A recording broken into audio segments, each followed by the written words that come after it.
Olá, turma! Essa é a nossa 8ª videoaula. Eu vou começar mais uma vez colocando aqui algumas das tirinhas que vocês produziram. Alguns alunos me enviaram um pouco depois, então eu vou colocar aqui um pouco da produção de vocês.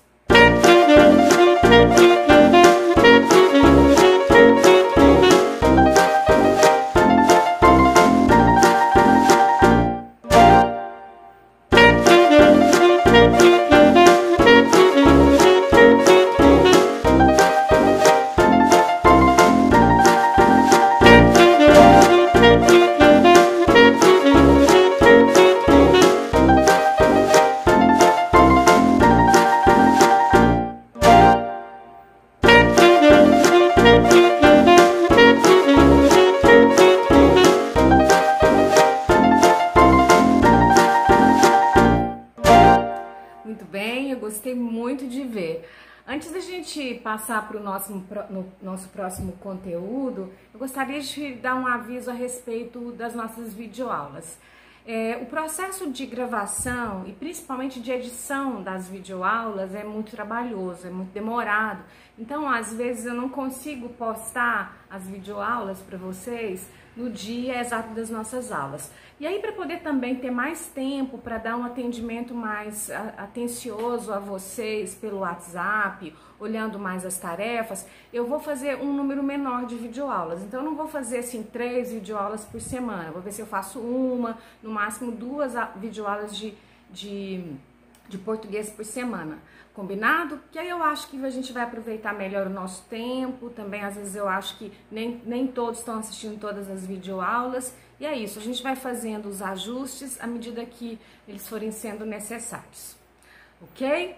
Então, hoje nós vamos passar adiante nosso conteúdo. Nós trabalhamos nas nossas aulas passadas a fábula, a gente viu a estrutura da fábula, a gente fez alguns exercícios, a gente fez exercícios sobre tirinhas e agora nós vamos trabalhar as narrativas de aventura. Então, esse é o nosso conteúdo, narrativa de aventura.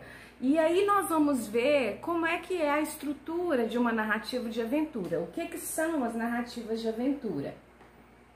Então, eu tenho certeza de que vocês gostam, porque a narrativa de aventura, inclusive, é o que vocês veem em muitos filmes, que eu acho que vocês assistem, em séries, e ela é um tipo de narrativa que você vai encontrar nos contos, que você vai encontrar nos romances, que você vai encontrar nos filmes, e a gente vai entender um pouquinho da estrutura dessas narrativas, ok? Bom, então, geralmente, uma narrativa de aventura, ela consiste numa ação que é desenvolvida por um protagonista de uma história de aventura, naturalmente, né? Normalmente é assim um herói valente que vive as mais surpreendentes situações. Então ele passa por inúmeros desafios, dificuldades, ele passa por diversas reviravoltas, peripécias para poder escapar de situações perigosas. Vocês estão cansados de ver isso nos filmes, né? Então, a ação é um elemento fundamental na narrativa de aventura. Aí você tem vários tipos de histórias de aventura. Por exemplo, aquelas aventuras de caça a tesouros, visitas noturnas a cemitérios, perseguições de bandido, né? Alguém que se mete numa enrascada dentro de uma caverna. Então, esse tipo de história, geralmente você encontra nos contos, nos romances, nos filmes, são narrativas de aventura. Bom, o enredo de uma narrativa de aventura é composto, então, por ações dos personagens, né? Então, você tem uma sequência de situações.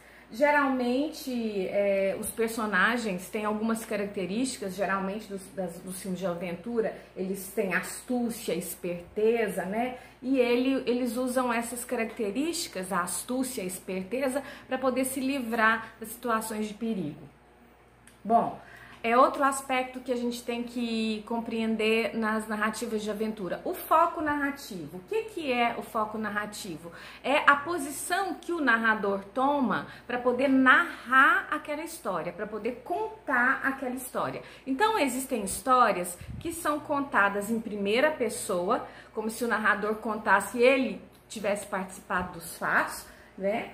Então ele conta em primeira pessoa, então ele participa como personagem também, e tem a narração em terceira pessoa, que é o narrador observador, que ele conta a história sem participar da história. Então toda narrativa de aventura você vai ter um narrador e você vai ter ou uma narração em primeira pessoa ou uma narração em terceira pessoa. Bom, geralmente as histórias de aventura, as narrativas de aventura, elas têm a seguinte estrutura. Geralmente você tem uma apresentação, uma situação inicial, em que o narrador explica algumas circunstâncias da história, geralmente apresenta a época, o local em que se passa a história, né, os personagens que participam da narrativa, né, e geralmente já está ali numa situação inicial, já há alguma tensão. Aí depois vem o conflito ou complicação. Aí você vai ter aquele início de problema pro narrador resolver, pro narrador, pro personagem resolver. Depois você vai ter o desfecho ou resolução desse conflito, né? Quando a complicação é solucionada.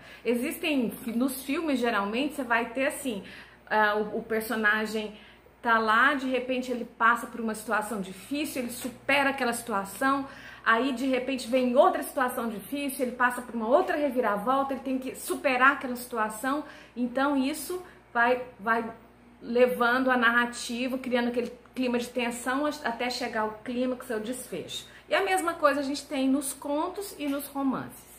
Bom, então isso é basicamente, né, que eu queria falar para vocês. Geralmente essa caracterização do espaço, do local, do tempo em que se passa a narrativa de aventura é que vai dar aquele efeito de suspense, de tensão. Nós vamos ver alguns exemplos aí, ok? Bom, então esse é o nosso conteúdo, a narrativa de aventura.